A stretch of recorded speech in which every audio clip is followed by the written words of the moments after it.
Hi kababayans! So my name's Luli and this time this video is going to be in English just to save myself from making subtitles and translations and stuff because that really is a pain in the neck. And so hello and kia ora, welcome to this video. This video is not going to be a step 4 to my previous videos, but I'm gonna answer some frequently asked questions. So this aims to shed light to your curious minds. Wait, okay, here's my list. So I have 2 notes here, and let's start, I guess. Question number 1: how long is your teaching experience? Okay, so I've been teaching since 2011. At first, I started off in a private school. I was working with my licensure exam that time, and then when I passed the exam, I applied to university where I ended up teaching for 4 years. So I'm a PE teacher by profession and by experience. I graduated Bachelor of Science in Education, major in Physical Education. And then I taught at university for 4 years for college students, and it was really cool because they're smart. They're smart. They're first year college students, first and second year, but it's way better than teaching in a primary. Anyway, after Philippines, I moved to Thailand and I taught there for 2.5 years. Why Thailand? It's just I had so much responsibility on my plate. I was sending my sisters to university, and my salary in the Philippines wasn't enough for both of them. So I chose Thailand as the commodities are so expensive, it's so low. So yeah, I took the opportunity.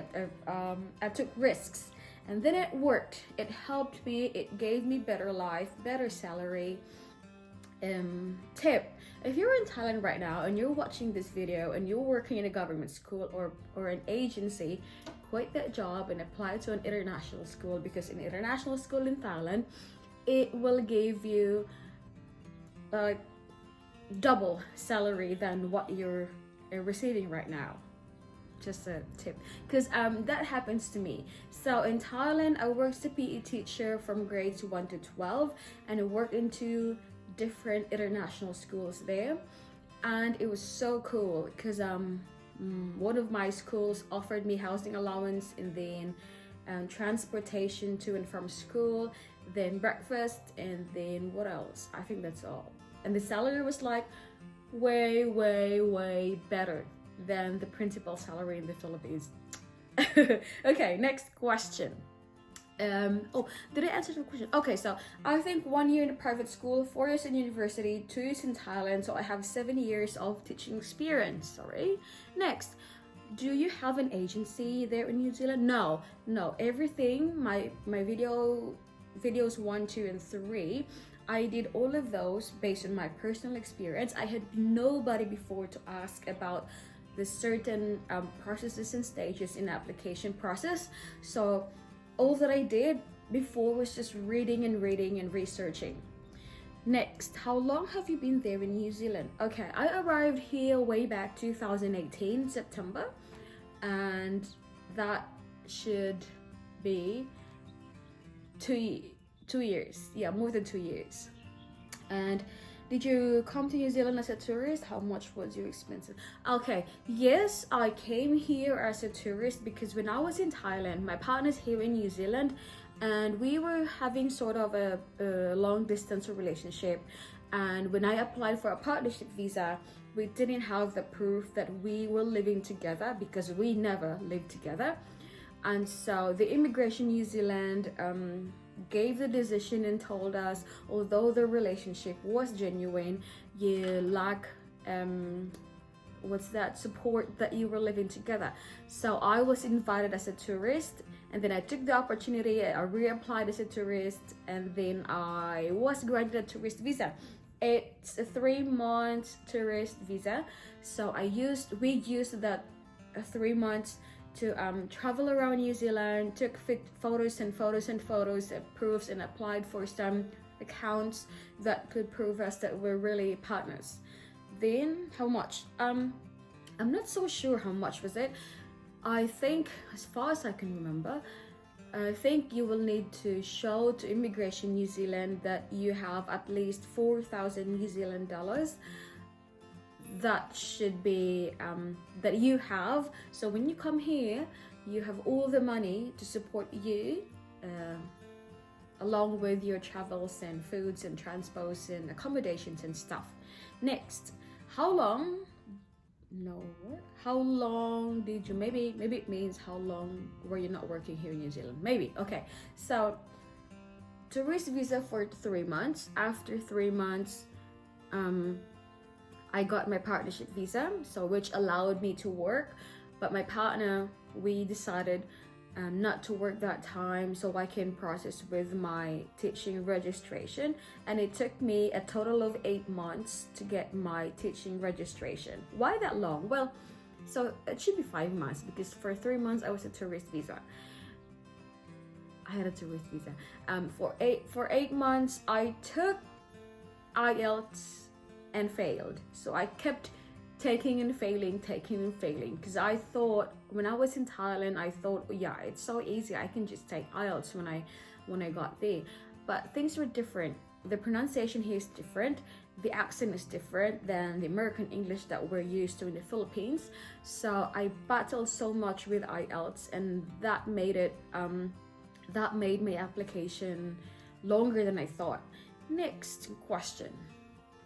Where did you apply? Yes, I've said in my previous videos and a couple of minutes ago, I did all of the applications here. I processed everything here, NZQA, Teaching Council, salary, everything here in New Zealand, because I didn't work for 8 months, remember? Next, is New Zealand borders open for international teachers?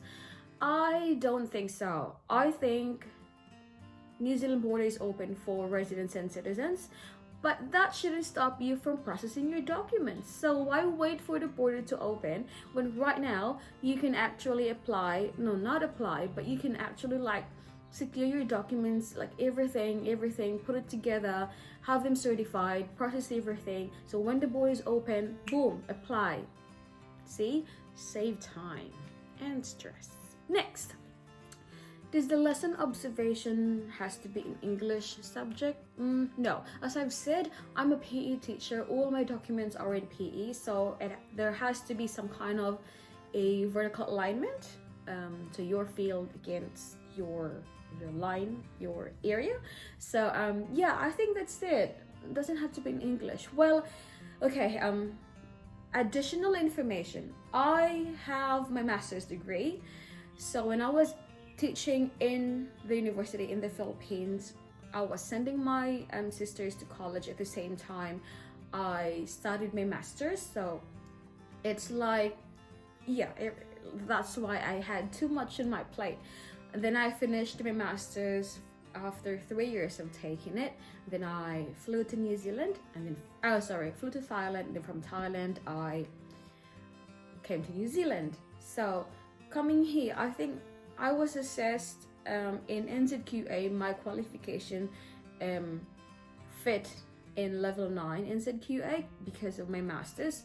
So not every university in the Philippines are qualified to fit in the NZQA level, but your school has to be competitive too. Well, both my schools in bachelor and masters are both competitive, so like internationally competitive schools, and I think that gave me the edge. So I think that's everything for the frequently, let me double check. Yeah, I think that's everything for the frequently asked questions. And sorry if I'm not answering your messages in Messenger, because I thought like, oh, why is this person asking me such a private question when it's not about the teaching registration? So, and that's just, I realized that's just so selfish of mine. And so I made this video just to answer your questions, and I hope this video helped you in any ways that it can. Thank you for watching the video. I'll try to make the step 4 and 5 now, so everything will be done. And kia ora, and dalayo ng Diyos. Bye!